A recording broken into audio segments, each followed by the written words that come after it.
ఆదిలాబాద్ జిల్లా భీంపూర్ మండలంలో అకాల వర్షాలకు జొన్న పంటలు తడిసి రైతులు తీవ్ర ఇబ్బందులు ఎదుర్కొంటున్నారు. ఈ నేపథ్యంలో భీంపూర్లో జొన్న కొనుగోలు కేంద్రాన్ని సందర్శించిన ఎమ్మెల్యే అనిల్ జాదవ్ అకాల వర్షాలతో తడిసిపోయిన జొన్నలను పరిశీలించి రైతులతో మాట్లాడారు.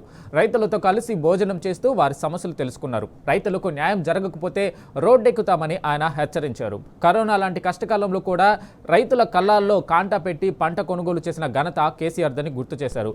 తడిసిన జొన్నలను కూడా కొనుగోలు చేసి రైతులకు ఇబ్బంది కలగకుండా చూడాలని అధికారులను ఆదేశించారు.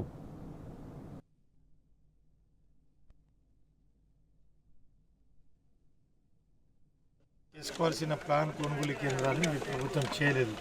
అంటే ఈ ప్రభుత్వానికి ముందు చూపు లేదు.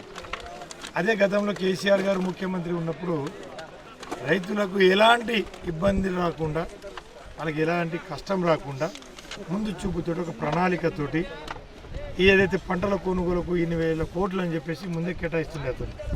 ఇవన్నీ ముందు కార్యక్రమాలు, రైతు బంధు కానీ ఇవన్నీ కార్యక్రమాలు ఆయన ముందు చూపుతోటి రైతులకు నష్టం జరగకుండా, అంత కరోనా సమయంలో కూడా ఊరూరుకు పోయి రైతుల దగ్గర పంటలు కొనుగోలు చేయించినటువంటి గొప్ప నాయకుడు కేసీఆర్. ఈ ప్రభుత్వము కనీసం వాళ్ళకు రైతులు అంటే వాళ్ళకు ప్రేమ లేదు, అంత కపట ప్రేమ. ఎంతసేపు వాళ్ళు కొట్లాడుకున్నాడే తప్ప మంత్రులు, ముఖ్యమంత్రులు రైతులకు మాత్రం పట్టించుకోవడం లేదు.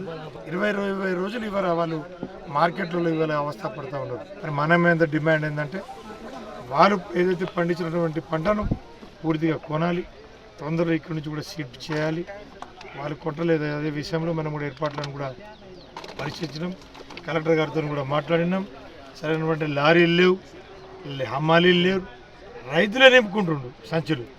ఏ పంట కూడా సరిగా కొంటలేరు. నామమాత్రంగా కొంటున్నారు. మేము 80% కొన్నాం, 90% కొన్నాం అని చెప్పేసి చెప్తున్నారు. ఇక్కడ